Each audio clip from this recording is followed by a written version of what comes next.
welcome back to another week of Wanna Be Friends podcast. I'm Sarah. And I'm Elyse. And we're just so glad to be here again. Yeah. Thanks. I mean, I'm just so thankful for everyone who continues to listen. Yeah, thank you guys. We look at all the listens every week to see where people are watching from and how they're listening. So we're thankful that you guys care enough to listen to our conversations or our therapy hours. And we hope that it has been good for you. We hope you're not just rolling your eyes the whole time and you're like, why am I wasting my time listening to this? It's those girls who say funnily. It's still my favorite. Real words. It's real. The disconnect that was happening in that moment because I had no idea what you were trying to say. Yeah. And Finally. All I could see was my son in that situation because there's so many things. I was doing which you have experienced also, and like how literal he is. Apparently he gets that for me. I don't know because I was lost, but here we are. We're back. So, what are we going to talk about today? That's a really good question. Oh, you put it off on me? Yeah. Okay. I like that you introduce. Okay, so we are talking about, we've been reading through Exodus, Leviticus, Numbers. Right. So lots of... Hashtag Bible recap. Yes. So there's been lots of reading about the Israelites and all of the times that they just fail. I don't know if anyone can relate to this, but when I read through Exodus and I read about the Israelites, I get so annoyed so quick with them. Yeah, it definitely happens. You're constantly reading from this vantage point of Jesus and the story that God is lining up and all of the details that he's trying to flesh out to help these people see the future, right? And so I think that we're just going to gravitate towards annoyance when we read about them, right? But it is very hard to read and to see how they are just constantly choosing to be disobedient and live according to their own designs instead of following God. And I'm like, literally, God is speaking to you guys. He delivered you from slavery. He's feeding you. He parted the Red Sea for you to get to safety. If that doesn't tell me that there's a God, I don't know what does. The girl will literally walk through the seabed. He has performed sharks are just swimming next to you. Multiple miracles on your behalf. And you just have the nerve to continue to think that you can do it on your own. Or a cow made of gold is going to lead you anywhere. We made this. Now we're going to worship. It got us out of Egypt. I mean, God was like, you know what? A+ for creativity and effort. However, F for the Y. No. I don't want to see what this golden calf looks like. Cause, I mean, that's some artistry right there. It's just, and then the story of it just popped out of the fire. It just popped out of the fire. I feel like that's the story my 5-year-old or 6-year-old would tell me. When I read that, and it's not a new story to me. Right. But Moses coming down the mountain and then Aaron saying, no, it just popped out of the fire. We threw all our gold in and it came out. He's like the big brother. It was I don't really want my name or someone's getting in trouble, but we just it's probably really not their fault, but you're gone for a while. What did you 40 days, man. What do you expect from us? What do you think we're going to do? Gold calf. Popped out of the fire. But it was really hard not to read that and be like, oh, yeah, I might do that same thing. Yeah. When I haven't heard God, speak in a few hours, I'm like, oh, I guess I'm just gonna do this. Cold calf. Popped out of the fire. I mean, they waited, 40 days. 40 days. Nice. Can we say that we would do the same thing if we didn't hear from God? No, and that's kind of probably part of why we're so triggered and annoyance reading that is because we're like, oh, that's me. Yeah. I'm Israel right now. That's me. That's me. And that was I wanted to get so annoyed when I was reading through it, but let me just tell you every turn I was getting corrected myself, and that is uncomfortable. It is. It's hard to read something. You immediately you're like, oh my gosh, that's so annoying. Like, why would you not trust God? Yeah. And I'm like, also, I'm in the season of trusting God for something, and I haven't chose to be, chose to trust Him, not faith it. And then I'm like, oh, that's the same situation. And so you're just like, okay, so, really God's perspective of like, yeah, you're just like Israel. Mm-hmm. Popped on the fire. No, yeah, and that was one of the big things as we've been reading through it. Yes, absolutely annoyed with these people and the choices they continue to make when God has proved Himself over and over again to be faithful. Yeah. And they keep feeling the need to do it on their own or go their own way or complain and complain and complain. Yes. And like complaining to a point of wanting to go back to that slavery. Oh my gosh, realization. Oh my gosh. As I was saying that. Whoa. So, just said that I'm the Israelites right now, but that is one of the things that I've been kind of really struggling with right now is just having to try to stay faithful that God is going to provide, right? Yeah.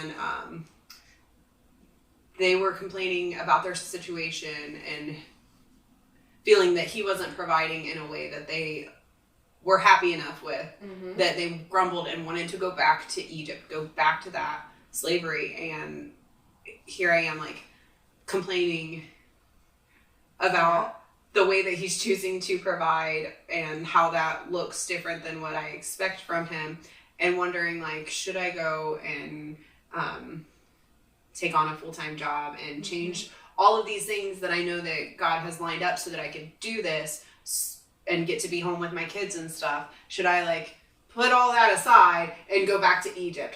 I don't want to go back to Egypt, but that is exactly what I'm considering. Like that is that's my thought process, and that is basically the same thing I've been considering. Looking at it, like sometimes there's a journey to our our promised land, right? Sometimes there's a journey from one phase of life to the next, or one transition to the next. There's it's not a clear cut like you're brought out of slavery and then plopped down into the promised land. Right. Like there was a journey, and there was also like God really wanted to refine the Israelites, in this season. Like I don't think He wanted it to take 40 years of them wandering, but He needed to refine them a little bit, because like you are the chosen people, like you are set apart from the rest of the world. Like your lineage will change the course of history, but I have to do some things in you before you can get to the promised land. Yeah. And I think, and a lot of us, we all need work. That's why we obviously get frustrated reading the story. Like sometimes God's like, I need to refine you before you get to this next destination. So instead of being so frustrated or like doubting that God has a plan for where He's taking you, He's just trying to do something in you. I just need stuff. Do it. There we go. Bless you. But no, yes, like it's not just about where we're going, but what He's doing along the way, and the ways that He is using these seasons to grow us and develop us into to be prepared for the next season. Yeah. It's hard though. Yeah, it's hard. It's just sit in that and think, okay, what is it, God? Yeah. Well, and then like the way that He provides often doesn't look like the way that we expect. And the manna is the great, like the greatest, point for that for me. Like He provided miraculously food from heaven for them, and they complained and complained and complained because it wasn't what they wanted. They got tired of it, and it was God's provision, but it was not what they thought it should be. And that is oftentimes our lives over and over again. Like for me, like He keeps telling me, stop complaining over the manna. Like He has provided. It does not look the way that I I think that's on the wall somewhere. Stop complaining over the manna. Don't complain over the manna. And like, it keeps, I mean, he keeps bringing it back up in my head over and over again. I'll start I'll start, getting in my head about like worry and about stop complaining over the manna. Stop complaining over the manna, at least. Just stop it. And I just gotta keep telling myself that, because when you look at it that way, when you're reading that story, you're almost horrified that right. He is miraculously providing for them. And they are then such clear imagery, right? Yes. Like, I feel like in my life, sometimes I struggle to decipher, like, is this God speaking? Is the Holy Spirit really working in my heart? Or is this something that I want and it's just kind of internally coming out? Am I working out of my own flesh? Because sometimes, like, it's not always so clear what we should do next, right? But I feel like the Israelites, like, had such clear word from the Lord. I mean, like, he was coming down in the camp in like a like he was manifesting his presence within their camp. Like, you could see the smoke or the cloud or the fire. Like, you could see him. Like, this is like, it's just so clear. Yeah. Well, so clear. His presence was so evident. Yes. And so holy that, like, just even the encounter, like, Moses and God had, where Moses was like, show me your face. And he's like, you can't handle it. I won't buy you, but, like, you're going to come off the mountain glowing, and you're going to be your name. You're going to have to wear a veil. for life. So, like, it's, like, so clear and evident, where I feel like today, like, we struggle to see when God is speaking to us. We're constantly having to go back to the Bible. I'm like, all right, is this line up with God's word? Is this what really God? Are we in our daily prayer life? Are we opening up that avenue of communication so that we can hear God when He does speak, or tell us to move or to not move or whatever? But it's like, back then, it's like, yes, He literally came out and just was like, hey, I'm providing you food, I'm providing you, and then giving you rules and, like, how, I mean, even think about just, like, them establishing the temple and the rules and rituals that had to take place for sacrifices and cleanliness and how to, like, take care of bodily functions and when all that stuff was happening, because they had no idea about any of that. And He's like, I'm going to teach you. But you have to do exactly this. You weren't a nation. I have made you a nation. You were under, living in this other society, and I have to make you a society now. So I have to teach you how to have these, like, basic life principles in place so that you can not have, like, disease-ridden communities, and you know how to take care of yourselves. Like, he basically had to establish a whole society. Don't touch dead bodies, right? I'm glad we're trying to read that. Like you will be unclean. You think that would just be obvious, but, like, it wasn't. So you lived it right out. Like, don't touch dead bodies. Like, just don't do it. Oh, and then there's just another part of it when I was reading the other day that I, like, made notes on. It's when, they've built the tabernacle, and it's been a year since they've been out of Egypt, and he's ready to start bringing them through the wilderness, and they're going to start moving. They're picking up camp. And it talked about how they would stay until his presence decided to leave, right? There was no plan. Like, I'm sorry, you cannot plan for that. God's just going to decide to, like, go. And you're going to get up, you're going to pack everything up, and you're going to go. Sometimes he stayed a day. In just, like, place. And like, oh, there he goes. There he goes. Oh, we got to go. Bye, guys.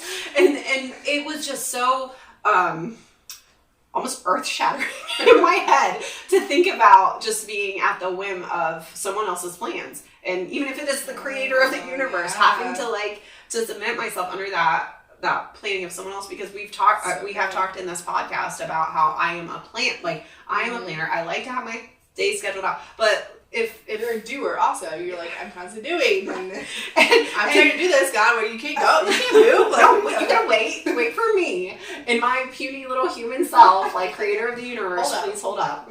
And, like, it sounds so silly when we put it that way, but really, I mean, how often is that what I'm actually doing? Right. And the Israelites were in this time where, I mean, that to me is total reliance. They had no food.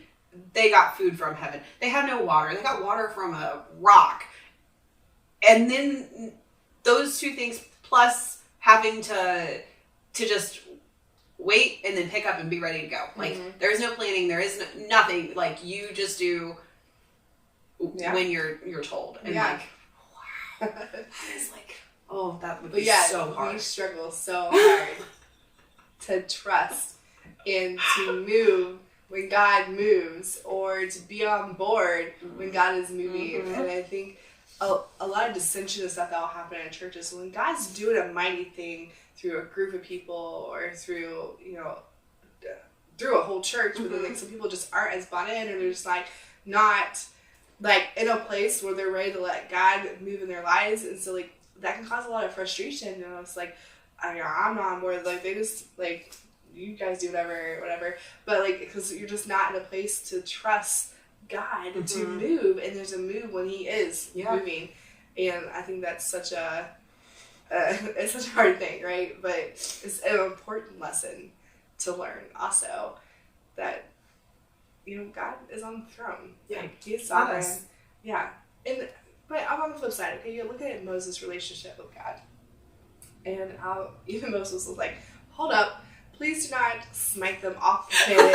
I know they're down there acting a fool, but like, these are your people." Like, God, Moses had to remind God, like, hang on a second. I know you're really upset, but like, just remember, you have a plan. And like, not that he swayed God's view, but like, he was able to have that kind of honest conversation with God.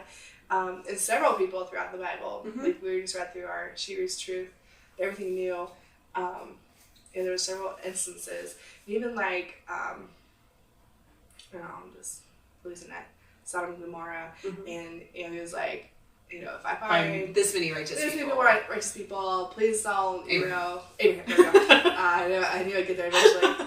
I kept saying a lot. I'm like, a lot was involved, but Abraham, was like, if I find this many people, or if I find this many people, so being able to have that kind of relationship with God, that like, people pleaded with God, like, do not just remove these people. Like, you love these people. You created these people, and I know they're acting ridiculous, but just give them another chance. And it just shows God's graciousness of His character and who He is, that He's not an angry God that is just like, you messed up once, I'm done with you, let's start over. The story of Noah, like, God tried really, really hard to really redeem what He had created. Not that He tried really hard. He had, like, He's still sovereign, but like, He saw that Noah and his family, their last family, to really carry the torch, right? In that there was no way around that situation without having to like start over. No, it was total corruption outside of that. Absolutely. So like, that's why it comes across that God was an angry God, because He had to remove everything from the earth, except for Noah and his family, and start over again. And that can be kind of misconstrued as like, well, He was angry, so He decided to just get rid. No, He had a plan, and He was gracious enough to allow Noah and his family to start over again. And He provided them with this boat. Yes, they had to build it, and yeah, that was ridiculous building this boat. They probably was ridiculous with all these animals that just showed up too. Every rendition of the movie that we see, like, it just seems so goofy, right? Right. But like, you just see God's graciousness that He's bestowed to His people all throughout the Bible and all throughout history, and still to this day, that we know that we can come before Him, even in our mistrust, even in our inability to see His way, see His will, but still have those honest conversations like, God, I don't understand like where you're leading me, or this is not the way I saw this happening, or I really don't understand why you've done this. Like, this does not seem like a good thing. It's just like, families dealing with cancer or, a loss of a job or, whatever, like just really tough situations that you're like, there's no good in this. Yeah. Like, how can God say, he is good? How can he say that he is sovereign, if this family is going through this really difficult situation? Yeah. And it's just that journey from, out of exile into the promised land. It is a journey, and God is trying to refine us in that, and we have to look for those moments of his faithfulness. He's always faithful, but we have to really continue to bring those back to the forefront of our minds. And I mean, ultimately, we are his creation. So like somewhere, it says, I'm so bad about like where the scripture is located. I can kind of like summarize it, right? But somewhere it says, am I like to call out my creator, basically, if he wants to make this one clay pot for this one purpose and then this one for this, like, who am I to even question that? And so that is really all wrapped up in his sovereignty. Yeah. Right? It's like we can question those things, but who are we really to question the creator of all things? Yeah. About these things. He knows all. He has a plan. His plan is very obviously not our plan, and we just have to continue to submit ourselves and put ourselves into submission to what his plan is, and it's just our job to follow it, even if it's hard, even if we see the pillar of fire moving and we weren't ready for it, like we got to get up and pack up and it's time to go, or we've got to suck it up and have that manna again, or whatever it might be. Like it is our job as Christians and believers to trust that his plan is for us, and that even if it doesn't look like he even has a plan, he does, and we are responsible for following it. Yeah, it's up to us. I love it. It's so good. Don't complain about the manna. You leave this conversation with anything, don't complain about the manna. God is faithful, and he will lead you and guide you into whatever your promised land is, whatever you're asking God for. Hey, thanks for joining us this week. We love you guys. We're so thankful that you continue to listen. Let us know if you really resonated with today's conversation or any of the previous conversations, or if there's anything that you would like to hear from us. Yeah, and don't forget to like and subscribe. I feel so official saying that. I know, it does. That's the first time we've said it. But it does help us get out there so that more friends can join in and listen to these conversations and just help it get out there into all the algorithms. But until next time, we'll see you guys.